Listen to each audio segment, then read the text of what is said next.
जय जय शङ्कर हर हर शङ्कर जय जय शङ्कर हर हर शङ्कर जय जय शङ्कर हर हर शङ्कर जय जय शङ्कर.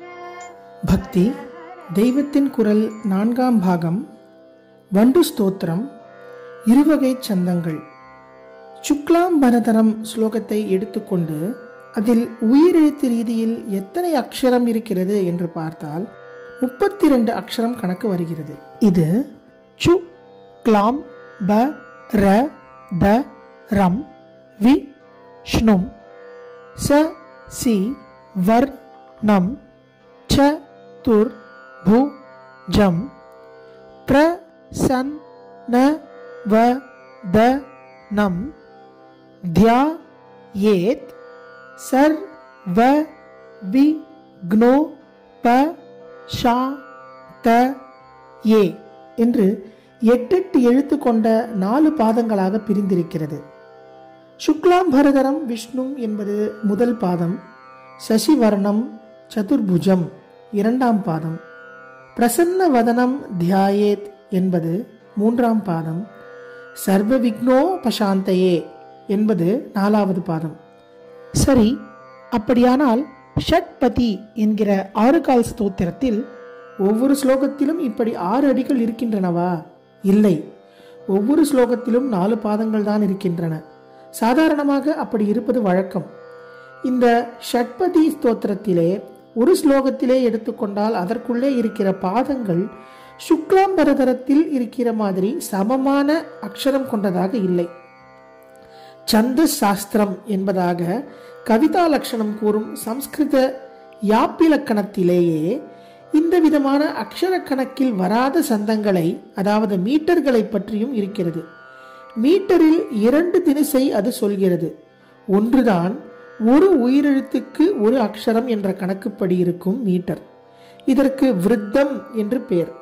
தமிழில் விருத்தம் பாடுவது என்று சொல்வது இதன் தொடர்புடையதாகத்தான் வந்திருக்க வேண்டும். இன்னொன்று ஜாதி எனப்படும்.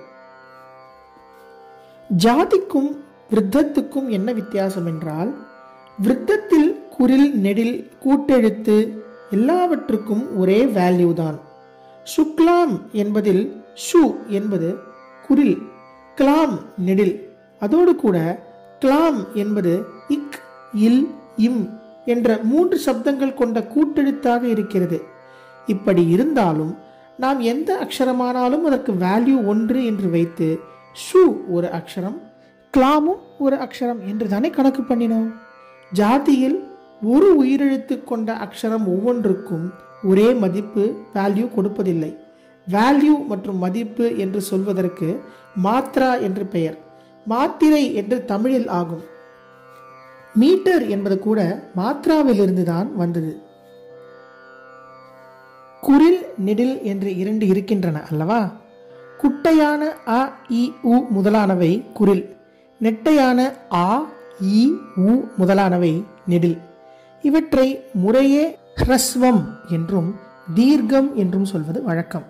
யாப்பிலக்கணத்திலே குறிலான ஹ்ரஸ்வத்தை லகு என்றும் நெடிலான தீர்க்கத்தை குரு என்றும் சொல்லியிருக்கிறது. லகு என்றால் லேசானது, குரு என்றால் கனமானது.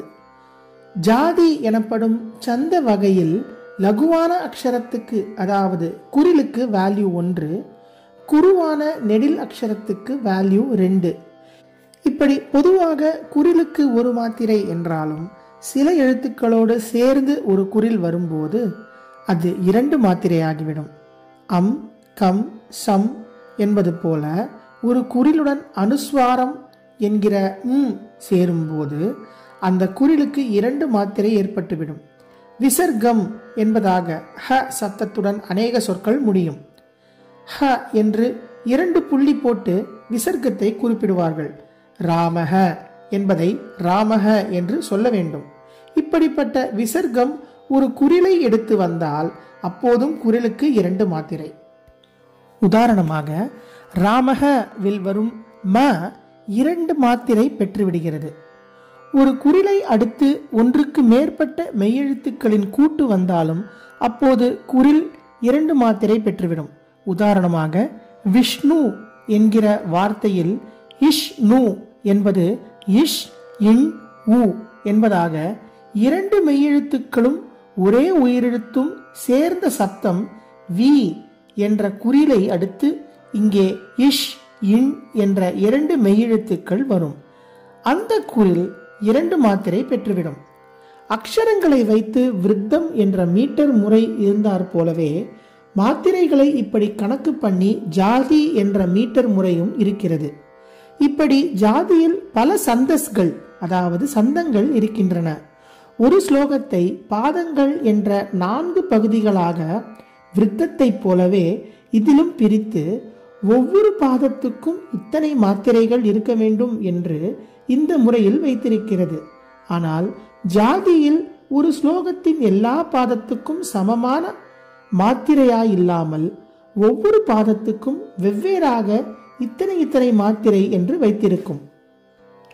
சுக்லாம்பரதரம் ஸ்லோகத்தில் சூவும் ஒரு அக்ஷரம், கிளாமும் ஒரு அக்ஷரம் என்று விருத்த முறையில் கணக்கு பண்ணினோம் அல்லவா? இதையே ஜாதி முறைப்படி செய்தால் இந்த இடத்தில் அந்த அக்ஷரம் ஒவ்வொன்றும் 2 மாத்திரை ஆகிவிடும். சு என்பது குறில் ஆனதால் பொதுவாக அதற்கு ஒரு மாத்திரை தான் என்றாலும் இங்கே அடுத்து கிளாமில் இக் இல் என்ற 2 மெய்யெழுத்துக்கள் சேர்ந்தாற்போல் வந்து விடுகின்றன அல்லவா? அதனால் இங்கே குறிலான சூவுக்கே 2 மாத்திரை, கிளாம் என்பதில் ஆ என்கிற நெடில் இக் இல் இம் என்பவற்றோடு வருவதால் அதற்கும் 2 மாத்திரை. பொதுவாக ஜாதி என்பதையும் விருத்தம் என்றே சொல்லிவிடுகிறார்கள். மீட்டரில் இருப்பதெல்லாம் விருத்தம் என்ற அபிப்பிராயத்தில் இப்படி சொல்வதாயிருக்கிறது. அதனால்தான் ஜாதி வகையைச் சேர்ந்த ஆர்யா முதலான மீட்டர்களை கூட ஆர்யா விருத்தம் என்று சொல்வதாக ஏற்பட்டிருக்கிறது. காமாட்சி அம்பாளை பற்றிய பிரசித்த ஸ்தோத்திரமான மூக பஞ்சசதியில் முதல் 100 ஸ்லோகங்கள் ஆர்யா என்ற ஜாதியைச் சேர்ந்தவையே. அந்த பகுதிக்கு ஆர்யா சதகம் என்றே பெயர். பரம உயர்வு பொருந்தியவள் என்பதால் அம்பாளுக்கே ஆர்யா என்று பெயர் உண்டு. ஆச்சாரியாளுடைய அம்மாவின் பெயர் ஆர்யாம்பாள் என்பதுதான். பாடப்படும் அம்பாள் பாடல் அமைந்த மீட்டர் 2க்கும் பொருந்தும்படி ஆர்யா சதகம் என்று சிலேஷையாக தலைப்பு கொடுத்திருக்கிறது. சற்று முன் சொன்னார் போல் ஜாதி சந்தஸ்களில் இன்னொரு விசேஷம்.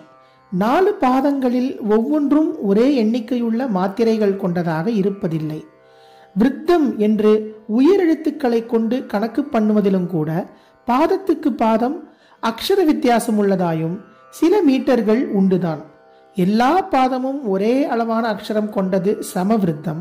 இப்படி இல்லாமல் முதல் பாதத்திலும் 3ஆம் பாதத்திலும் ஒரே அளவு அக்ஷரங்களும், அதற்கு வித்தியாசமாக 2ஆம் பாதத்திலும் 4ஆம் பாதத்திலும் ஒரே அளவான அக்ஷரங்களும் கொண்ட மீட்டர்களும் உண்டு.